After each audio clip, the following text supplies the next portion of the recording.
Hello. For those who haven't seen me before, and my name's Derek Bailey. I've been a woodturner now for over 40 years and taught for the last 8 of them.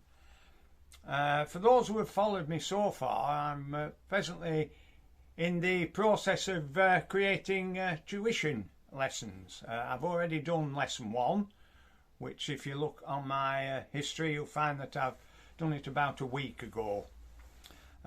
So we're on the second stage, the second lesson now of my tuition for beginners. We're going to revise to a certain extent what I did in the first lesson and incorporate shapes to actual dimensions now. We're going to look at a book that I've quite happy with. It's the Shapes for Woodturners by David Wellman. And now this has got various shapes in, stretching from bowls and vases right through to candlesticks, lidded containers, bottles and decanters, and the shapes are very varied. You don't have to adhere exactly to them, you can mix and match. For those who are more ambitious, and we can incorporate many of the shapes and superimpose them on one another, and well, it's virtually endless what you can achieve by mixing those elements of straight, concave and convex. So we'll focus, I think, when I taught some of the pupils, I think they got more interested in this particular shape because it's nice and simple. It has a nice tulip head on the top, and it gives us a little bit more practice on creating the shapes. We can initial the shape with the spindle roughing gouge and then refine it with the spindle gouge. So we end up with something like this. Okay. And we'll use that in our next process of working to measurements.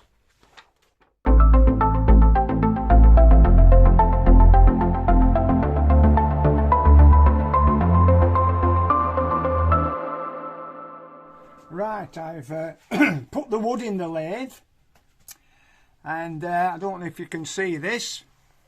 I'll just move it over a little bit. There we go. Can you see that? Right.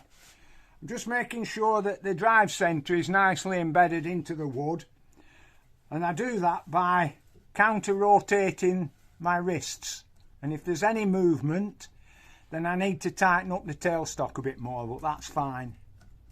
There's no movement whatsoever there, so the drive centre has penetrated the wood very nicely. So we'll just turn the wood to round to a maximum cylinder. Test it so it doesn't hit the tool rest. Switch on and low down to start with.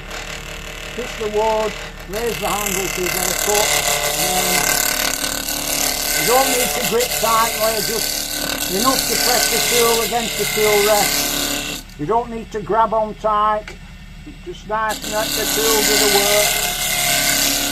Just as I keep saying, swing backwards and forwards, pivoting on your feet. You notice I'm revolving the wood a lot faster than I did on lesson 1. The faster the wood rotates, the faster you can move your tool. But you can turn at extremely low speeds, it's just that you've got to move your tool more slowly. So as you can see, this is a substantially longer piece than in the first video. Again, handle low.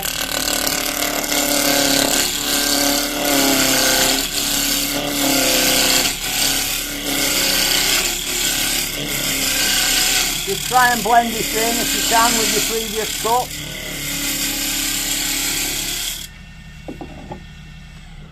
Now we'll just take the chunk off here. That is similar to what you see on staircase spindles. It's what we call a pummel, where the square section converts to round, and that transition there is referred to as a pummel.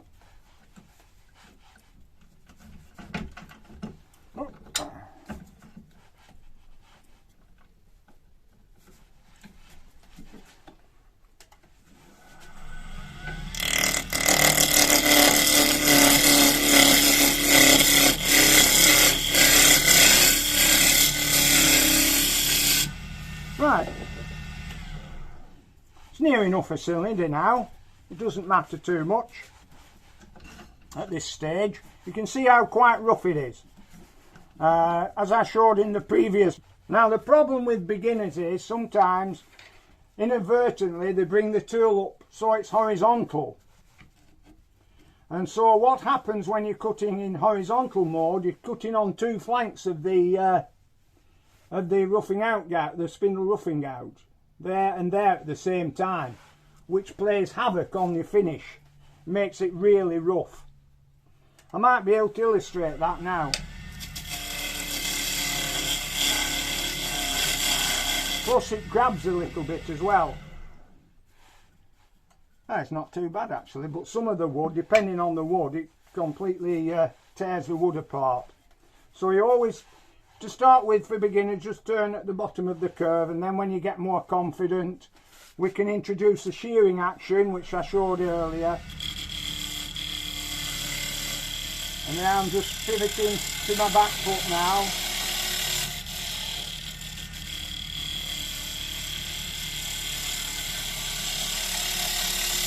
And we'll have a look at that finish. You can see it's a lot smoother now. To get more of a shearing action, we can point it down even more. But this time, as you can see on the top, we're using that bevel as a guide. And go nice and slowly. See how that cut is a constant thickness all the way along? That's because my body's doing the work. And that's a lot better sheen, a lot better finish. Whenever you're doing wood turning to dimensions or to pre-designed shapes, it's better to have it at a locale where you can see it while you're turning. So I usually put it down in front of me. Some lathes, they actually have a contraption where you can put a master in front of you that's already been pre-turned, and for copy turning you look at it and compare dimensions visually. But we haven't got that yet, to that stage yet, so we'll put the drawing down where we can see it, which acts as a reminder to exactly what we're doing. So we'll look up at the cylinder now. Now we need to address the situation now where we need to put the dimensions horizontally along the timber. So we'll get our pencil, get a ruler, and we'll look, well, we need to, this edge isn't exactly vertical, it's not been cut straight, so we'll make a mark here for waste. Then we'll look here at our next one is 30 millimeters.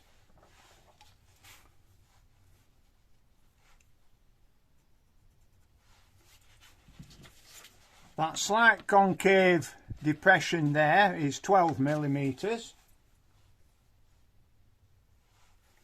You can put it at the end there, but sometimes I prefer do it like that. The next one is 104 millimeters.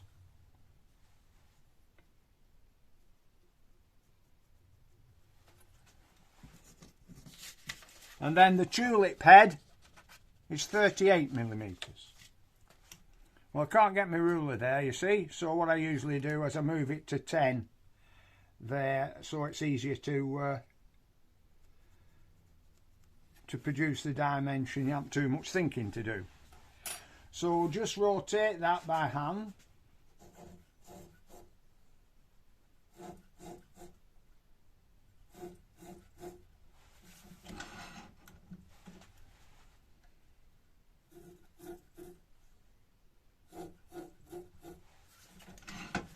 So there we have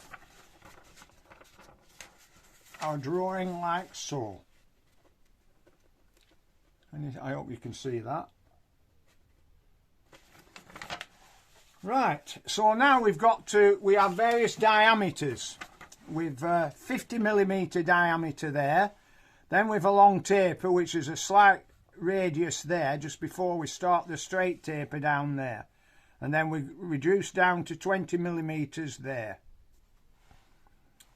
And the overall size of the tulip head is 46mm.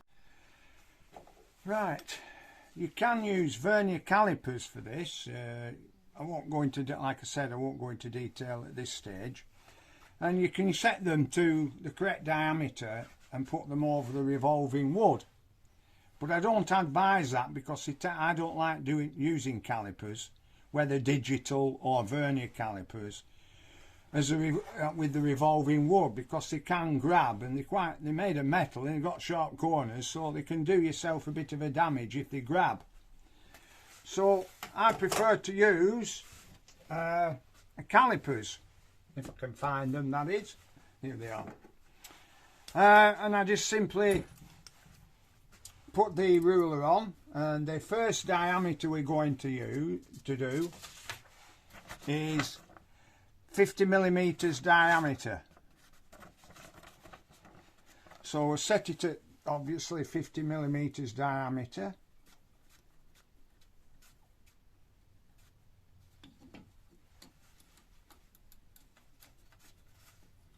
Just put it on the edge of your 6-inch ruler. There we have it. You can just go slightly over, which gives you a little bit of freedom for any errors. And yeah, what I like to do is to scour the marks so that I don't I don't get as much fraying of the fibres. So I usually use the bottom part of the parting tool, lay the parting tool flat and just scour the edge of the marks.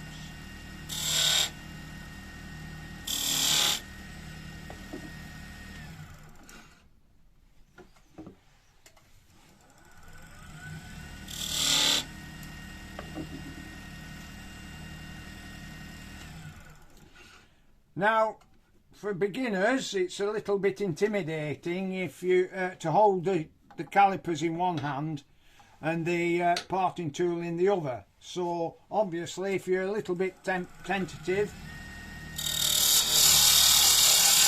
just stop the lathe from time to time and do it that way. See, we're nearly there now. Well, we're actually there. So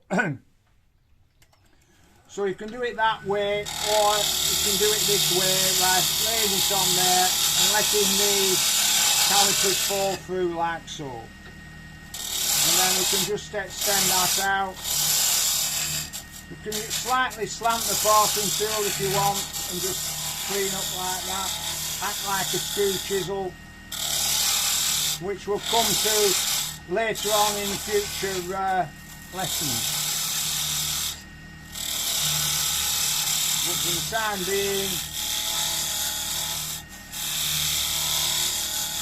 you can just move it from right to left like that. So that's your starting diameter. So now we're coming down to 20, so we're starting there. I'll show you. So we're starting there, and then we're going to come down here to 20 have I got that right? I think I've got it wrong. I forgot my yes. I forgot my this recess here. I forgot to do that recess there, so I'll have to adjust that. It's alright, I'll be taking some wood off here, so those scour marks will be taken out. So I'll re-measure it again.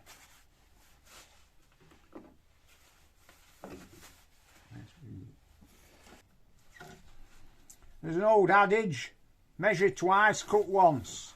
I didn't obey it, did I? Oh, the pencil's broke now.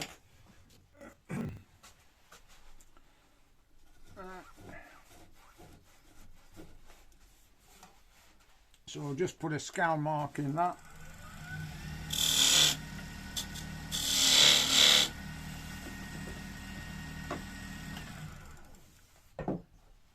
20, and that so that's that recess there.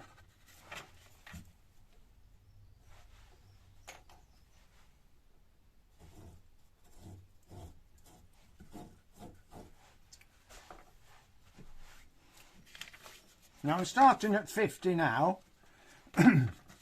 So we'll do this 20 millimeter depth here.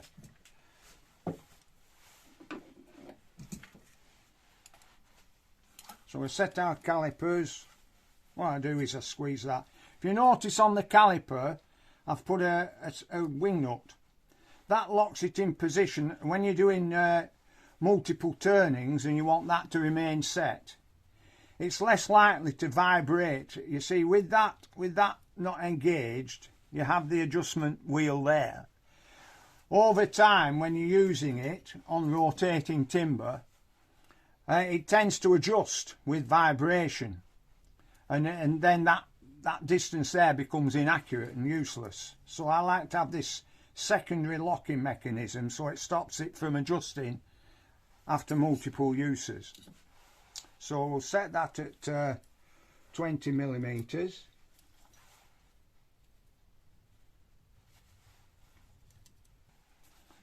And we'll go in with our parting tool, which is this line this time. Not that one, I must remember it's that one.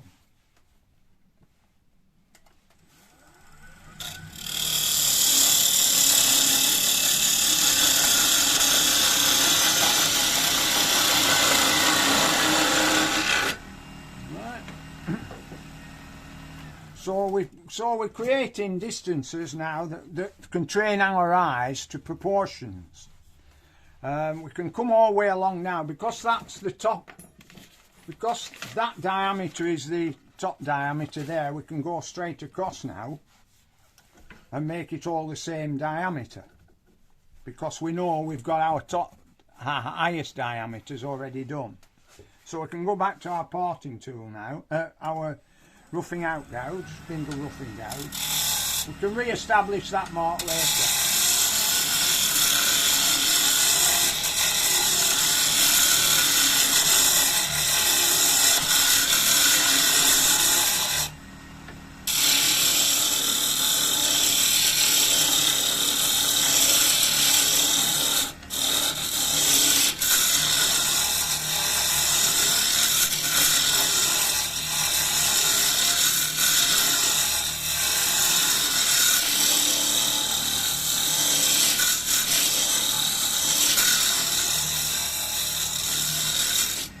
Just angle it down slightly like I did before, make a better finish.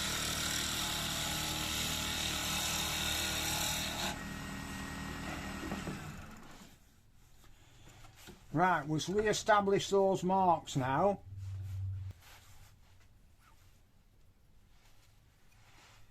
Which is 30 and then 12.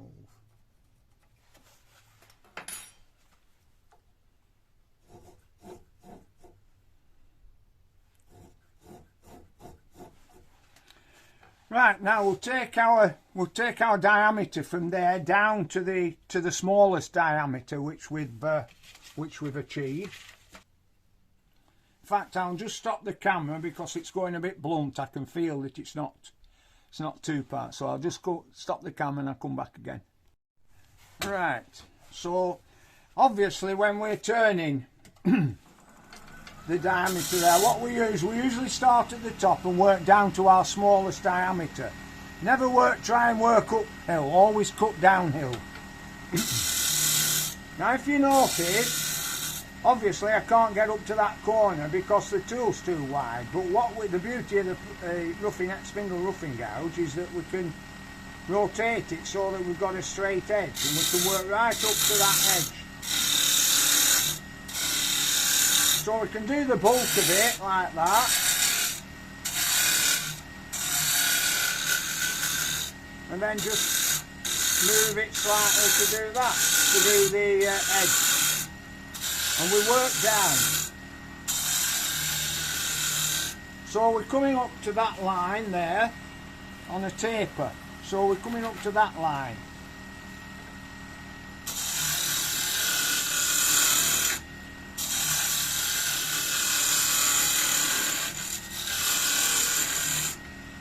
by doing it as a whole rather than concentrating on one part, by doing it a little stage at a time and doing the thing as a whole, we can train our brain into looking at proportion.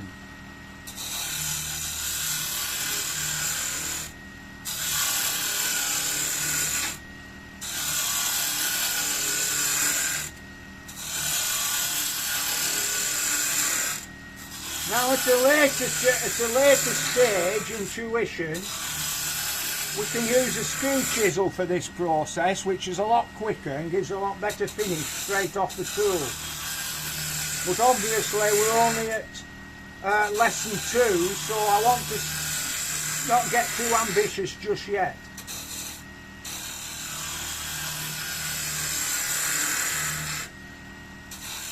And taking that taper down nicely and blending it in at the bottom, using it as one. We can start there, but if we start getting it down to the right diameter there, we can lose proportion and lose, so we always keep a track on that top edge to see how it's performing.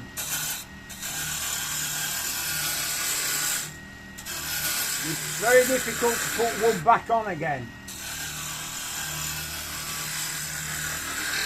So we gradually take it down. We're taking that line out, but it doesn't matter, we can always put it back in again. Again, by putting these lines on, even though you're turning them off, you're training your brain to know what's required.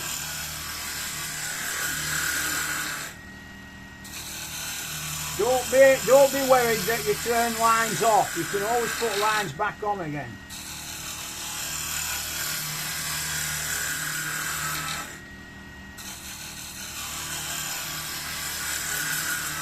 Right, we're nearly there now. Try and get a nice straight taper. Taking a look at that top edge. If we want to be pedantic, we can always put our ruler on to see if we've got a straight edge,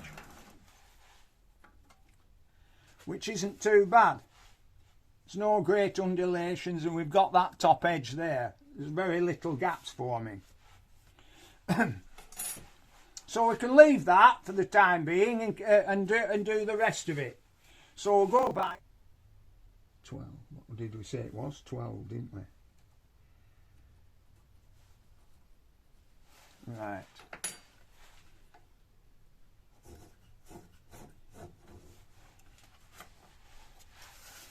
Okay, we'll put our re-establish our groove. Now, what we can use for this, we can go back if we're not confident.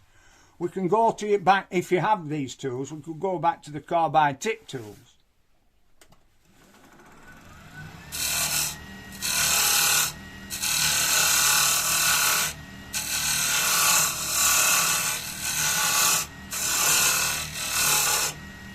Which is quite easy, but if you take a look, the finish on it is pretty rough, especially with pine. So we'd have to do a lot of sanding and we lose our definition and sharp definition. Sorry about that, my memory on my camera run out, so I've had to delete an app on my mobile phone. Right, where was I? Oh yes, we can practice using the spindle gouge to do our concave part, and then if we lose confidence and we're frightened of scrapping it off, we could always go back to the round nose carbide tipped. It's all a matter of how confident you are and whether you want to take a risk or not. So I'll just go and get the spindle gouge. Right, this is I've forgotten what it is now. It's a 1/4 inch spindle gouge, this. And again, like I said like I showed you in lesson 1, we use our bevel and we go downwards. Always cut downwards and we meet at the bottom. So we can rest our chisel here. Notice that I'm resting the chisel on the bevel. I've made a groove which acts as a support.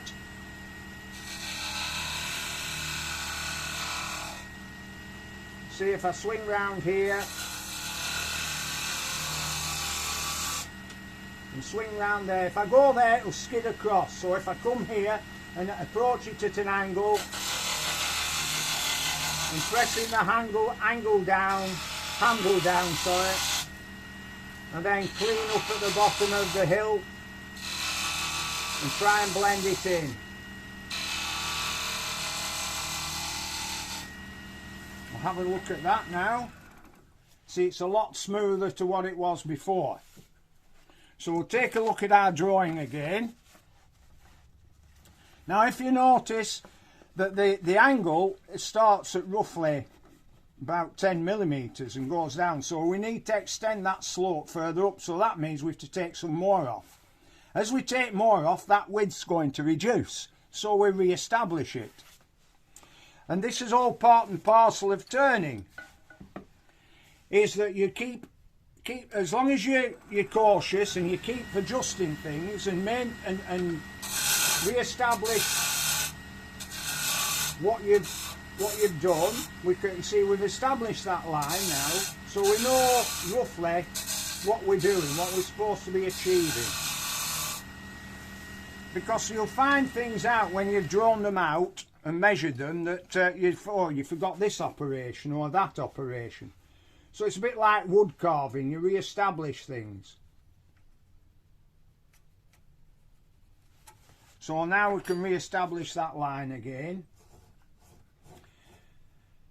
What I could have done on the drawing, which would have made it a lot easier, now I come to think of it, I could have measured, actually, I could have measured that diameter. I'll just see if it's to scale. Which it is. So I can re-establish that, which is 34 millimeters. So I can make that line 34 millimeters diameter, which will make it easy, I suppose.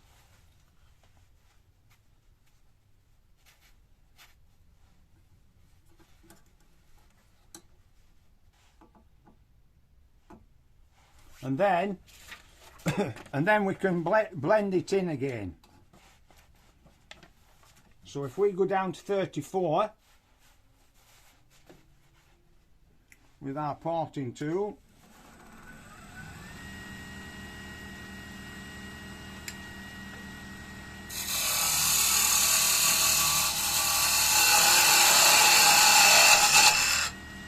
right.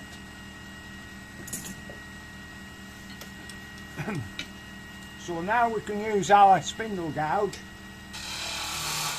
and just do half of it. Go across there like that.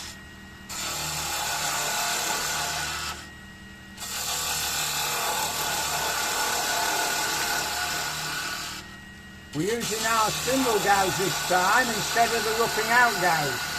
Now if you notice,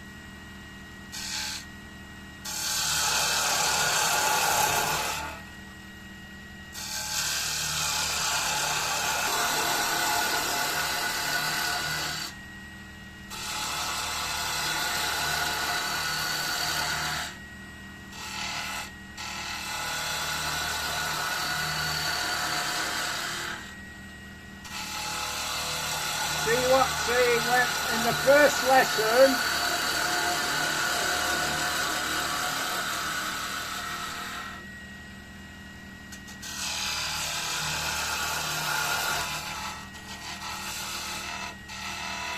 as we go, I'm raising the handle slightly to cope with the reduction in diameter as I go along.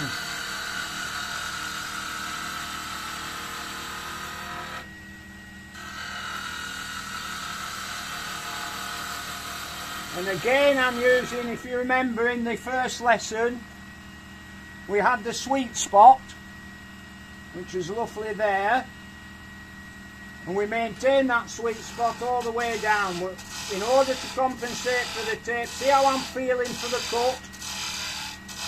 There it is. Try not to take too much off at the beginning because you can't put it back on.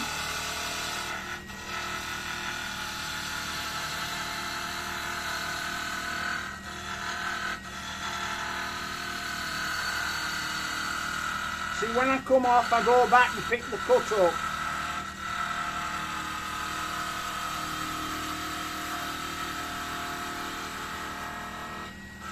And have a look now, test it with a ruler to see if we're straight, which we won't be. It's a little harder with the, well, I can't do really because I haven't got a short enough ruler. Let's try that. Not too bad. It's reasonably straight. We're not quite there yet. But we can soon rectify that with abrasive. I'll show you that later. If there's any slight unevenness in the straight. I'm just raising my handles as I go, obviously, to maintain that sweet spot on the wood.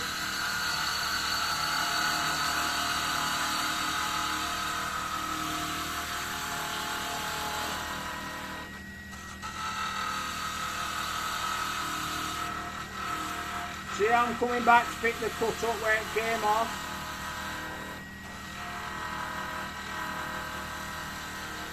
And then I'll just, as I get towards the end, I'll just turn the chisel a little bit so I can come right up against that edge. And then pull out slowly like that. Okay. Now if I just look on that horizon there, I can just see a slight deviation from straightness. It's all a case of being able to remove the wood that you want.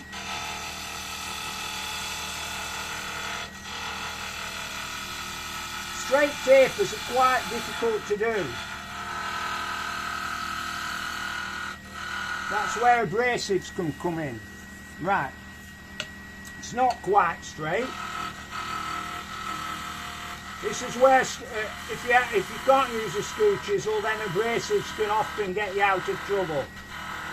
But a screw chisel will be a lot easier to do to maintain that a straight, even cut all the way down.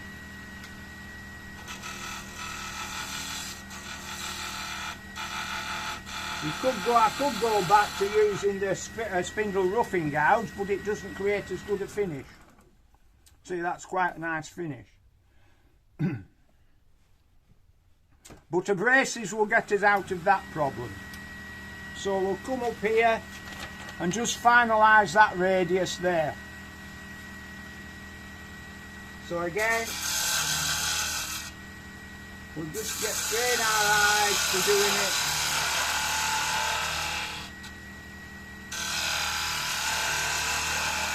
And blend it in.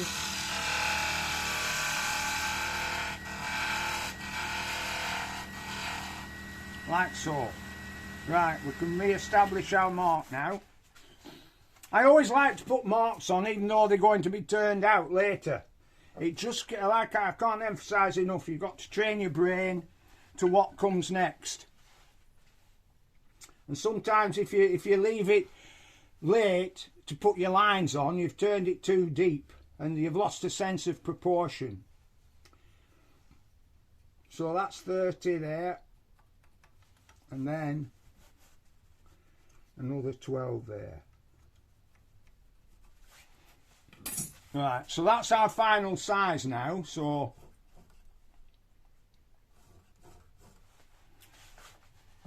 we'll go back to our parting tool again just to establish the marks.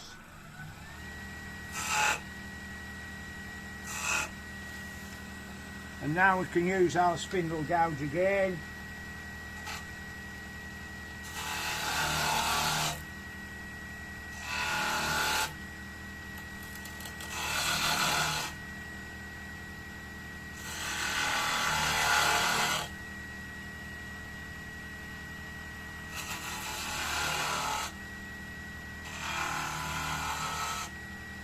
And just gently blend it in. Try and get the curve at the bottom nice and smooth.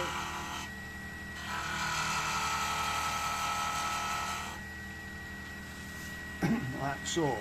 Okay. Now we move on to the tulip head now. Right, we'll have a look at the diameter now. We want to make it, the maximum diameter there is 46 millimetres. But seeing as we're doing the whole head, seeing as that's the maximum diameter, so we can turn a cylinder 46 millimetres maximum diameter.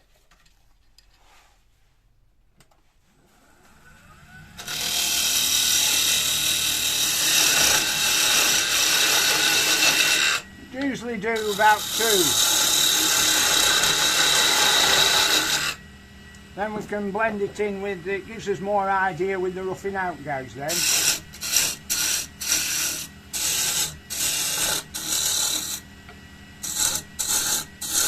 I like to come in from the end sometimes, doesn't matter which side of the tool you use. I can use my fingers as a guide on the tool rest to stop me digging in too much.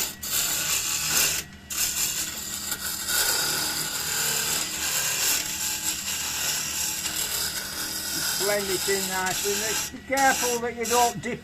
Where those grooves are, the tendency is to dip in so you get a slight concave. You want to skim across that gap, not concentrate on it. That way you won't dig in too much. Just gently ease off now and just blend it in now.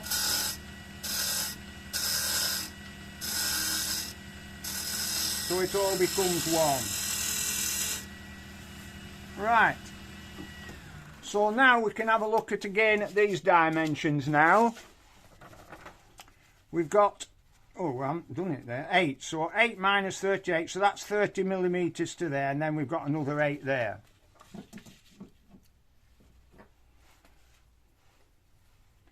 So 30's there, and then another 8 there. Right. Now that part from that bevel there, that part outwards is 42 millimetres diameter. So again we'll re-establish.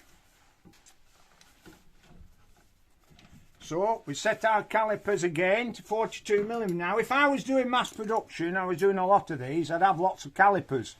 And I'd put masking tape along the tool rest, and I'd fix the tool rest in position. So I get tool rests that was as long, if not longer, than the item I'm turning, and put marks on, and just plunge in with the parting tool at the marks that I've put on the masking tape. That's a temporary solution.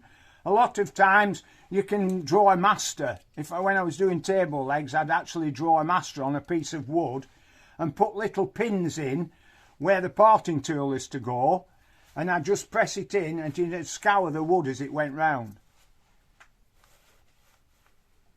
But that comes later. So now we want 42 millimetres now. Up a bit.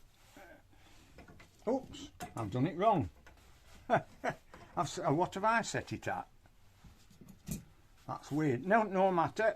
I've made a mistake. I set it at 32, not 42. So,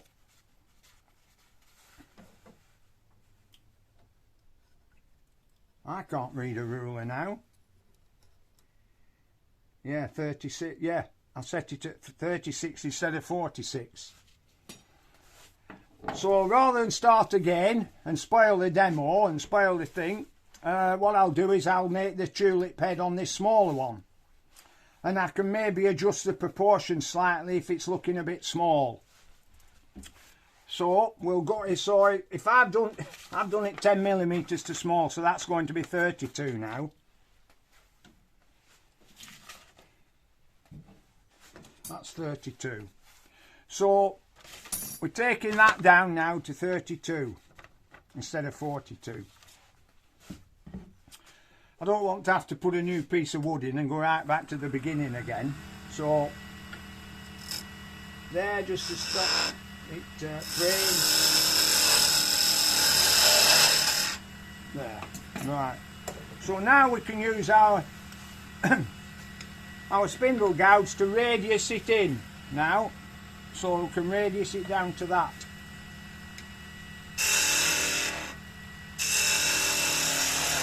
See how I'm swinging my body round?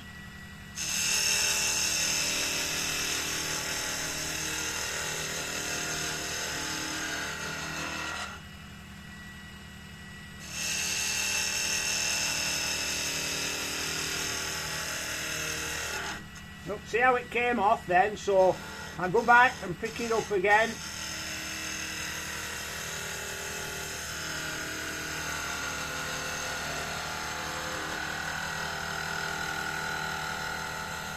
blend it in. So here we're going in slightly again, so we're going down this side now. Very slowly, not a lot.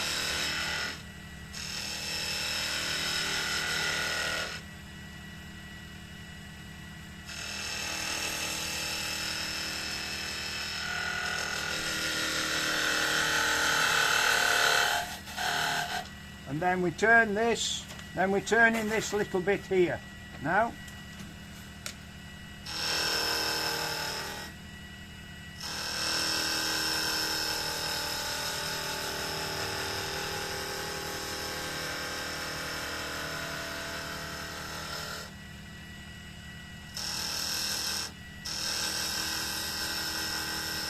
Getting a bit dusty. When you see dust coming off, instead of shavings, you need to sharpen the tool. And we can just get away with it, I think. There we have it. So now we'll just re-emphasise that end.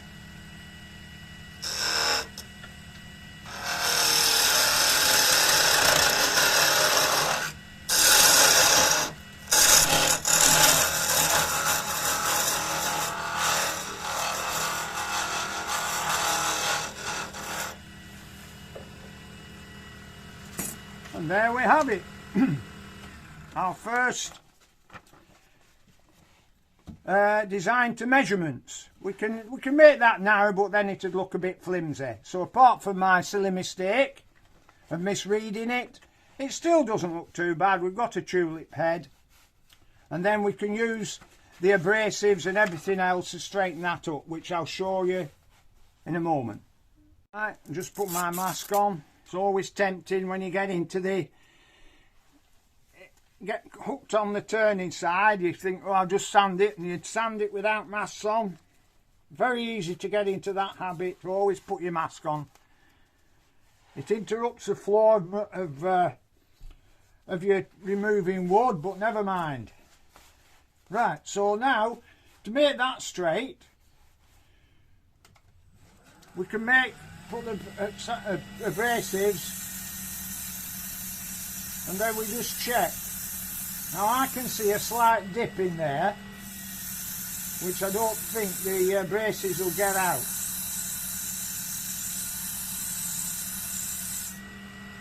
So what we do, just put it back in again. I'll just straighten that up a little bit now.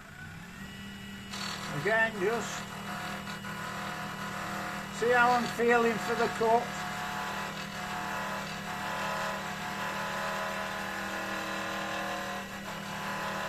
See how little I'm taking off, because I'm using the bevel as a guide.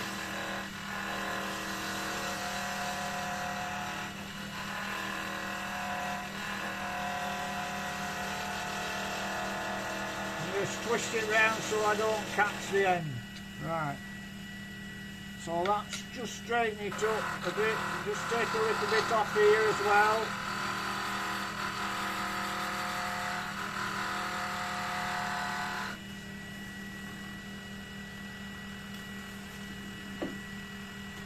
Just see if it's straight.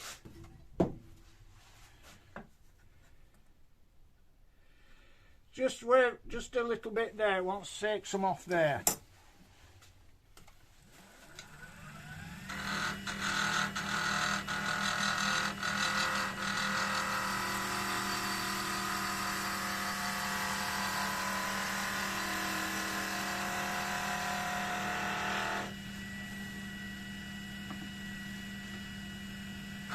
All this is a good practice, trying to get things right.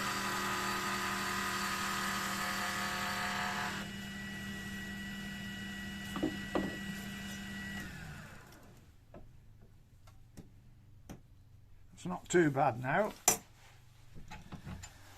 So we can go back to the abrasives again and just straighten the whole lot up now. Don't press on too hard. You should see the beauty of this abinet and just flick it off.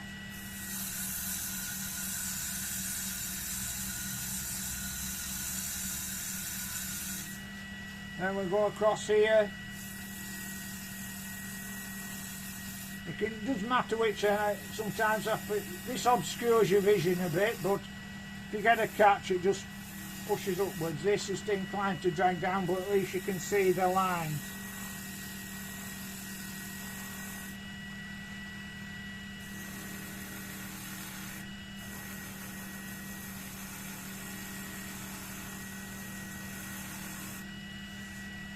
Right, we'll radius this off here. Just take all the facets out left by the bevel of the gouge. When I say the bevel.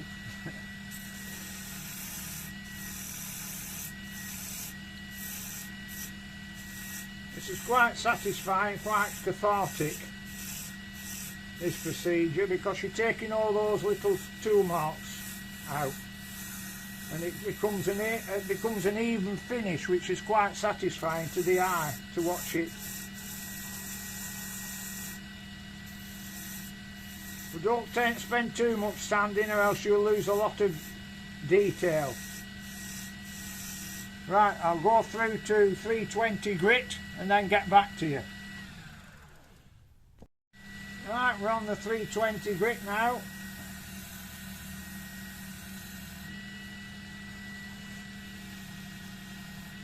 Just stroke it against the edge, don't go over. We want to maintain that. We don't want that rounding off and making it look ugly. The edges, should I say, rounding off.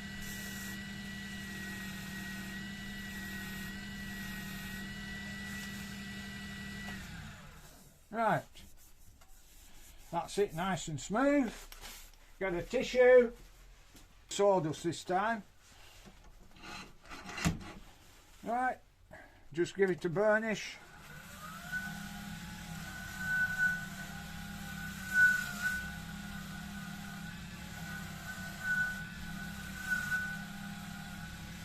Always use tissues when you're doing this, never a rag.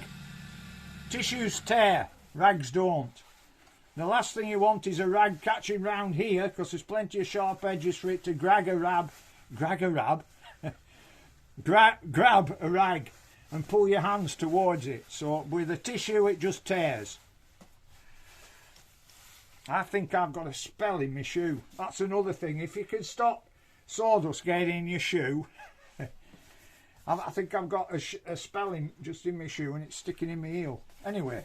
So we'll put some sanding sealer on that and a wax, and then we've got a bumpy shiny shape, not a stick.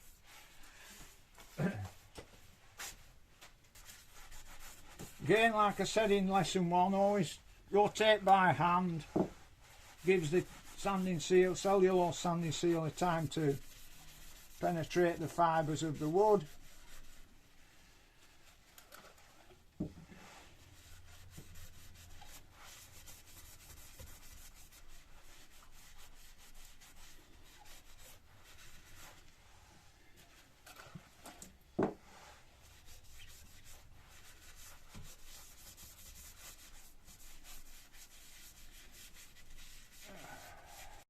Right, now puts a 1 coat of sanding sealer on.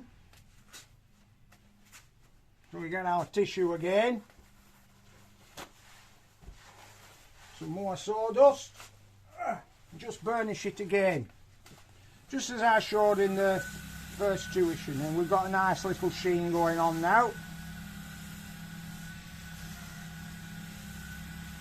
Now we'll put our wax on. Don't need to put a lot on.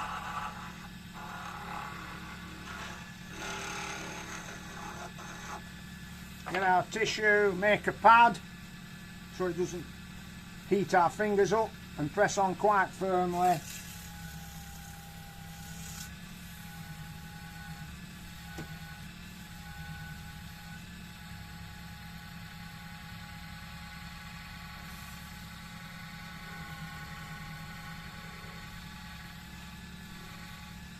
Wax comes off, and there we have it, our first well, you could call it a candlestick, our first try at a candlestick. and working to dimensions. Our next video will be making an actual candlestick with a bit more complicated shapes and embellishments. So until then, all the best. See you later.